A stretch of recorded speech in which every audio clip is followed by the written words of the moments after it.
From LinkedIn News, I'm Leah Smart, host of Everyday Better, an award-winning podcast dedicated to personal development. Join me every week for captivating stories and research to find more fulfillment in your work and personal life. Listen to Everyday Better on the LinkedIn Podcast Network, Apple Podcasts, or wherever you get your podcasts. Break language barriers instantly by translating up to 44 languages in real time with the HP AI PC, powered by the Intel Core Ultra processor. With the right tools, work doesn't have to feel like work. Learn more at hp.com/AI PC.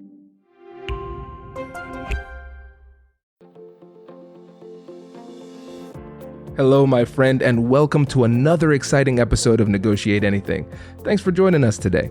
With over 10 million downloads and listeners from more than 180 different countries, it's dedicated listeners just like you who have made Negotiate Anything the #1 negotiation podcast in the world. I'm your host, Kwame Christian. I'm a business lawyer, mediator, author, and the proud CEO of the American Negotiation Institute.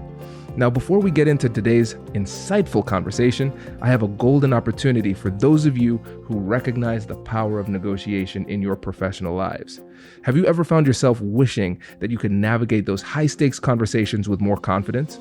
Or perhaps you're looking to empower your team with the art of persuasion and conflict resolution. At the American Negotiation Institute, we've crafted specialized keynotes and workshops tailored for those very needs. We've transformed the negotiation skills of professionals worldwide, and we're eager to do the same for you. We believe the best things in life are on the other side of difficult conversations, and our goal is to help you improve your lives and the lives of those around you, one difficult conversation at a time. Don't let another challenging conversation leave you second guessing. Click the link in the description to discover how we can help you find confidence in conflict, negotiate better deals, and have stronger relationships. Because in the world of business, every conversation counts. And now, without further ado, let's jump into the interview. John, thanks for joining us today. So good to be with you. I'm really excited about this. Yes, and I am excited to have you here too, my friend. So how would you get us started by telling us a little bit about yourself and what you do? Well, John Sebree, I'm the CEO of the California Association of Realtors. We have about 200,000 realtors in California. And while I'm fairly new still to California, I've been here a year and a half, I came from other realtor associations. So I've actually been working in the real estate association world for over 30 years. I started in Washington, D.C. at our National Association of Realtors as a lobbyist. Then I went to Florida Association of Realtors as a lobbyist, then Missouri Realtors, where I was the CEO, and then made my way west. And now I'm in California, loving it. I love it. And hey, listen, speaking of California and celebrity vibes, I heard there's a celebrity chef in the house too. Later today, my leadership team colleagues and I will be cooking for our charity, which is the California Association of Realtors Housing Affordability Fund. We give down payment assistance to those in need, which you can imagine is a lot of Californians with the median price as high as it is. Yeah, absolutely. I think it's a great effort, and it's so important to be able to facilitate the home ownership for so many people. So kudos on that. Thank you. Thank you. Yeah. So listeners, John and I met last month in October at an incredible event put on by the California Association of Realtors. So listeners, in this episode, what we're going to do is we're going to focus on the leadership aspect of real estate. Because a lot of times when we have folks who are in the real estate industry on the podcast, we're talking about deal making, which is important. But what it takes to be a leader in the real estate industry is really unique. And so for those of you who are in real estate, of course, this is great for you, but those of you who are leaders or aspiring leaders, there's a lot that we can take from this interview as well. So John, I think a good place for us to start is with the event that you put on last month, and then also just segueing into the skills that it takes to be a leader in the real estate industry. Sure, I'm happy to do that. I love talking about successful events, and we sure had one. And that was our annual leadership week. It was the first annual, though. It's something that we've had a number of leadership events in the past that were spread out over several months near the end of the year, and they were targeted to various audiences. When you think about leadership in real estate, it's multi-layered. There are so many layers of leadership. If there's a realtor listening to us right now, they have a leader who is their broker.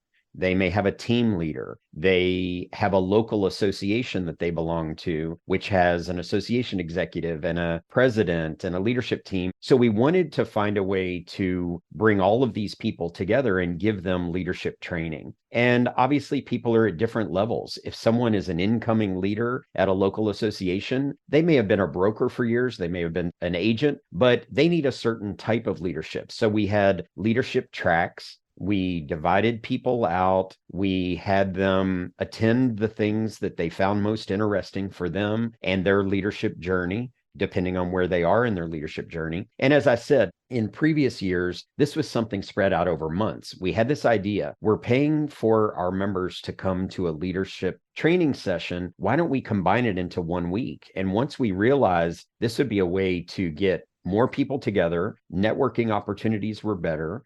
We would actually save money in the long run by not having the same person fly in 3 times for 3 different events. And it was just a wild success. I have to tell you, though, you were off the charts. They needed your message. And it was really an incredible high point of Leadership Edge having you there with us.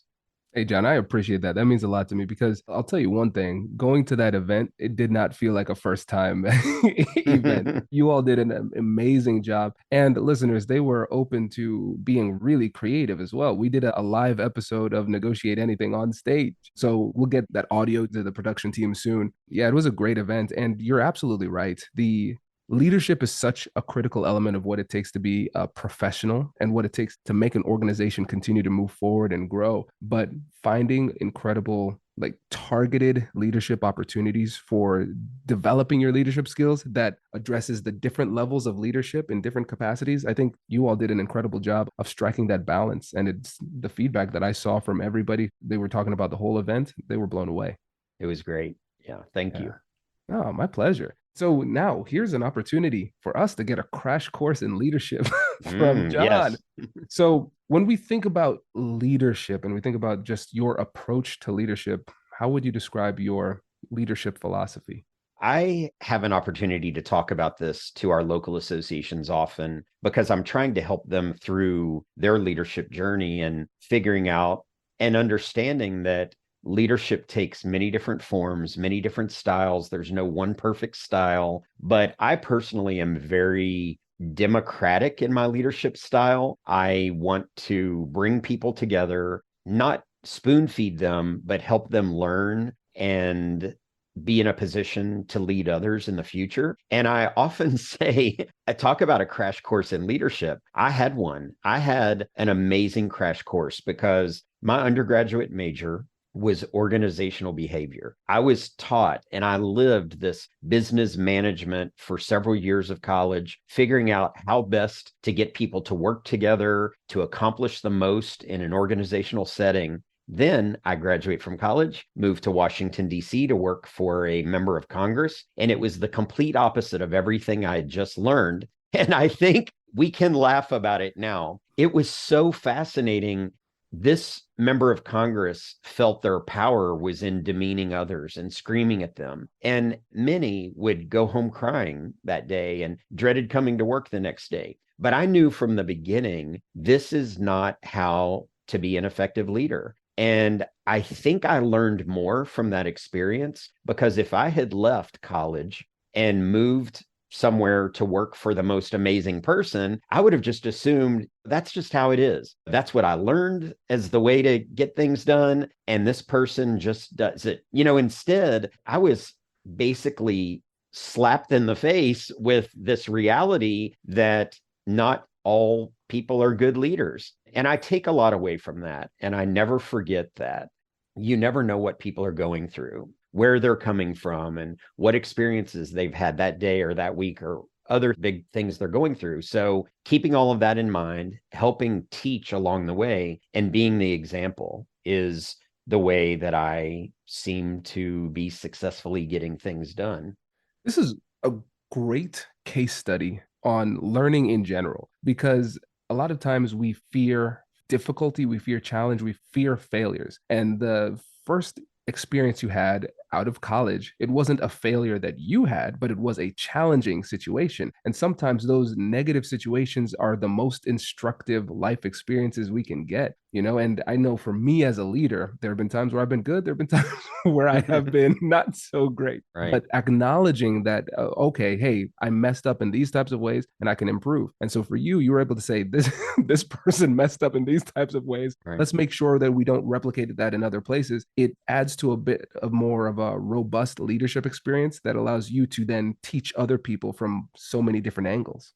Right. I mean, it goes so deep because I feel like I do lead with my heart. I'm compassionate. And that works for me. Not all people are naturally that way. I think I'm naturally that way. I think back to how my grandmothers influenced me, and that was something they instilled in me. So taking that example of that member of Congress who was screaming at me, I was a year and a half into this job and I needed that paycheck really bad because Washington was expensive and I was right out of college and had college loan debt and all those things.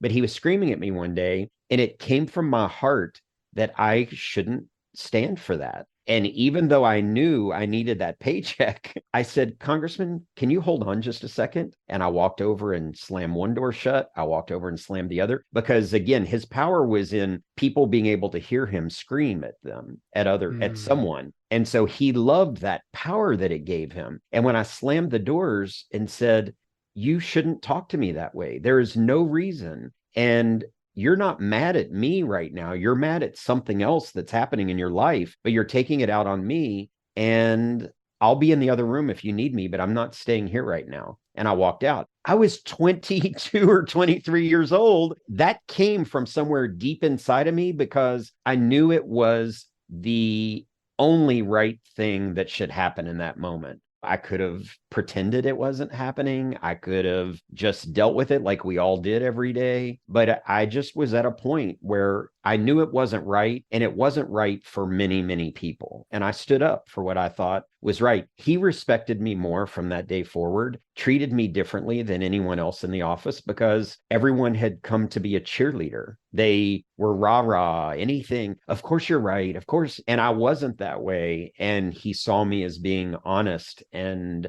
I was going to tell him what I really thought. And in that case, it was to benefit constituents, voting constituents back home. We use that today and think about the constituent is the California Realtor, 200,000 of them. So how can I be bold and make decisions that may be tough, but they're taking into consideration that that Realtor needs us right now. Their business is tough. They're having whatever issues they're having. Are we providing value with our membership? Let's figure out how to do that. Hello, my friends. Before we get back to today's episode, I want to ask you a question. Have you ever wondered how to elevate your team's negotiation game and how you can help the folks on your team have better, difficult conversations? At the American Negotiation Institute, we offer transformative keynotes and workshops tailored to empower professionals with top-tier negotiation and conflict resolution skills. Whether it's a keynote for your next event or hands-on training for your team, we've got you covered. Don't just negotiate. Master the art with the American Negotiation Institute. Click the link in the description to find out more. Elevate, negotiate, and succeed. Introducing the HP AI PC, your powerful AI assistant. Easily search through personal files, gain valuable insights, and make smarter, more informed business decisions.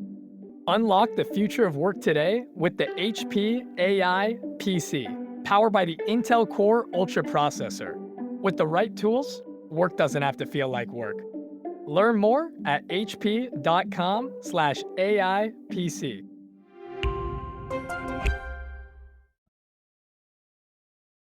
Oh my goodness. So listeners, let's go back in time and edit what I said at the beginning. This is not a crash course in leadership. This is a masterclass in leadership. My goodness, this is great. So where do I start? So when you talked about leading with compassion and you said, this is authentically who I am. I think that was really, really insightful because some people just naturally are not compassionate. Some people are. And so we have to lead with authenticity and caring about people. And you lean into that. Now, some people might say you can't be compassionate. That's soft. That's weak. Clearly, it's not, as you stood up to a congressman at 21 or 22 years old. And what you did was you followed your heart. This does not feel right. I'm being called and compelled to stand up and say something. A lot of people hear that call from deep within themselves and they don't follow because they follow what everybody else is doing. They get swept up in the negativity and they just say, I guess this is my new normal. But you said, no, I'm going to reject that. And when it comes to standing up to bullies and standing up to really aggressive people, there's one thing that people often miss, and it's the fact that strength respects strength.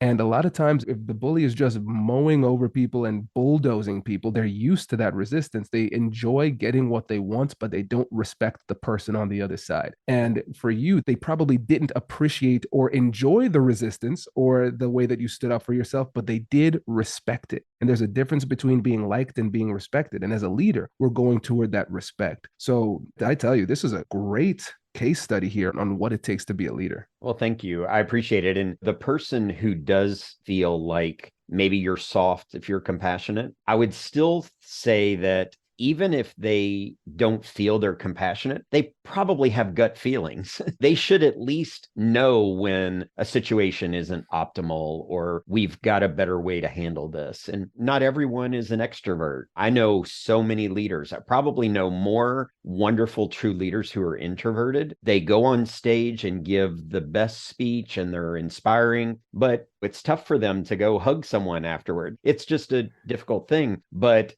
it's a different style. It's great. And we can find ways for all leadership styles to work. Even though I'm this more democratic, I would say if the building's on fire, I'm going to start screaming and directing people to get out. I was that person too on 9/11 in Washington, D.C. Our office, the National Association of Realtors headquarters in Washington, was very near the FBI building. And we're seeing what's happening on TVs. And I go into this mode of get everyone out of the building, get home. What's the best way? When I started facilitating that and getting people out, and that may not be who I normally am, barking orders, but that's who I was in that instance because that's what that instance called for. We know we're talking to a master chef because you can't have a one-note dish, right? As a leader, you cannot just always be one thing all the time. And great leaders are able to sense the circumstances, recognize what's required, and then follow through and actually do what is required. Because it's probably not your authentic or preferred way to lead, yelling at people, telling what to do. But under those circumstances, it was the only way to be effective. And so you have to be able to make that read and adjust, even if it feels uncomfortable, in order to be effective as a leader. And I think a lot of times it's that sacrifice of not being able to do it exactly the way that you want to do that holds people back from being an effective leader. But when you sit back and do the analysis and you say, oh, yep, today I need to be John the policeman. Yes, right. Okay, that's who I need to be today. I think that's something really important for us to get from that story too. Great. Yeah. Very good. Oh, this is great. And when we think about leadership in real estate in particular, what do you think are some of the things that make leadership in that industry so challenging?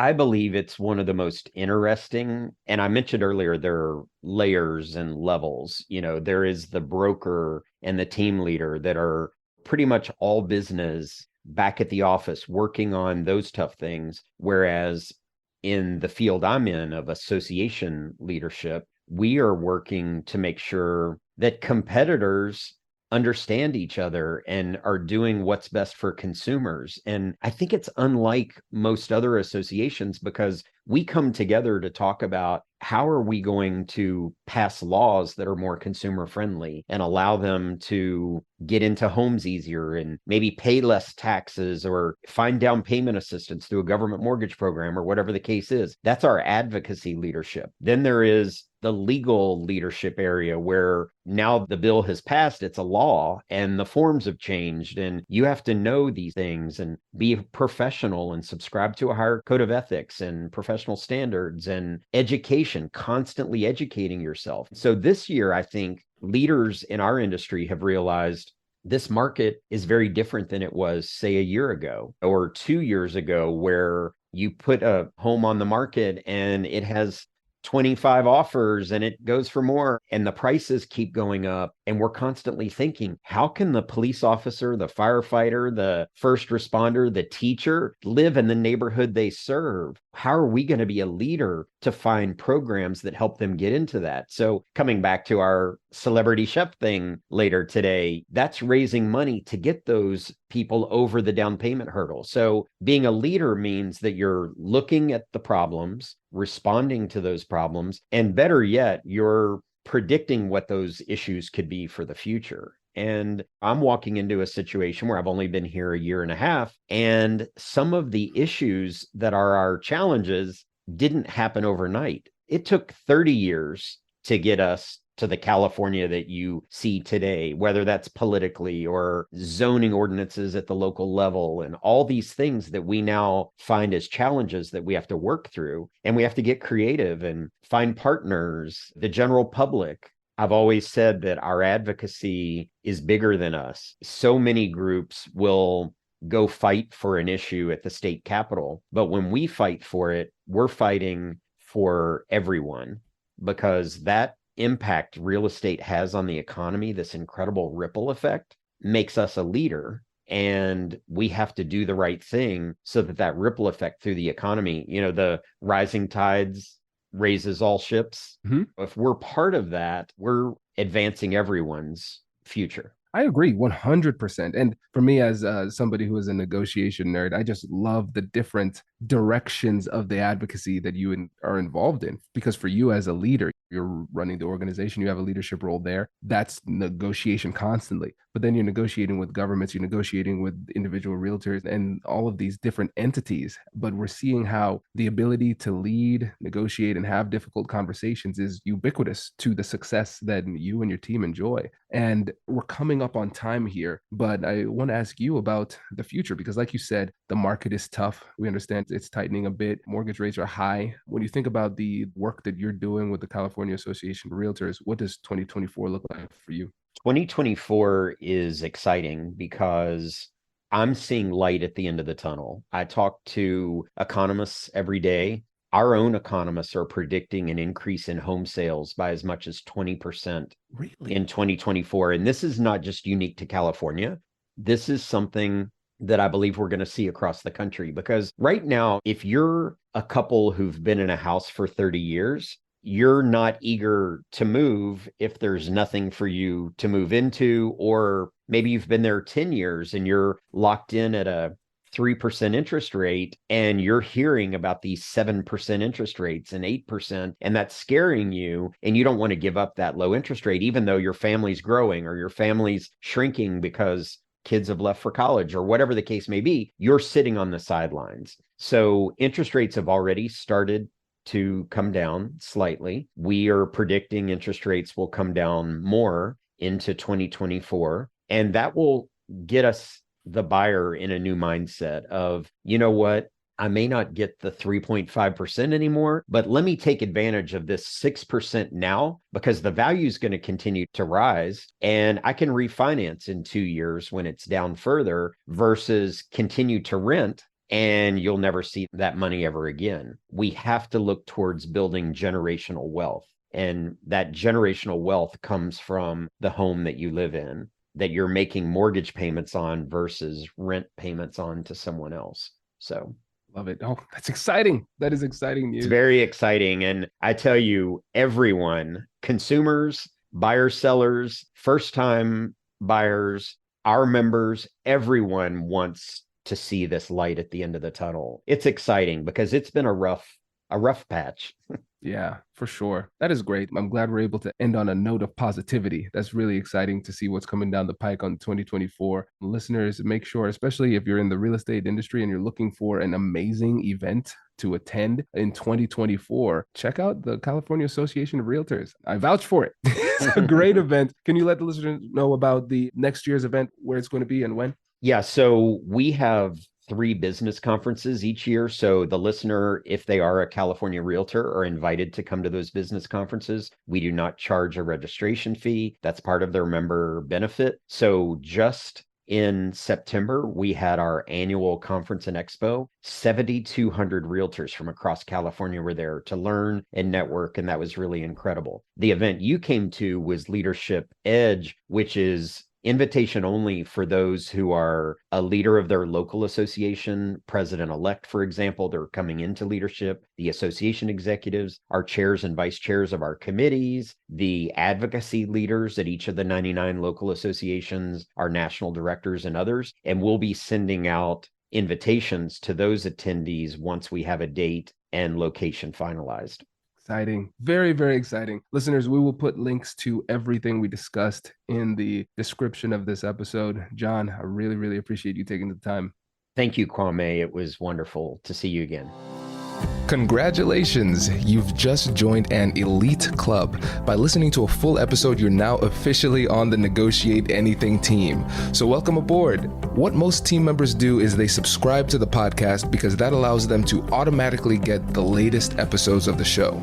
The best things in life lie on the other side of difficult conversations. Keep learning, keep practicing, and keep getting better. Your relationships will improve, your career will soar, and you'll have the confidence you need to get the most out of these crucial conversations. Again, thank you for joining the team. We're excited to have you, and I will see you in the next episode. I'll catch you later.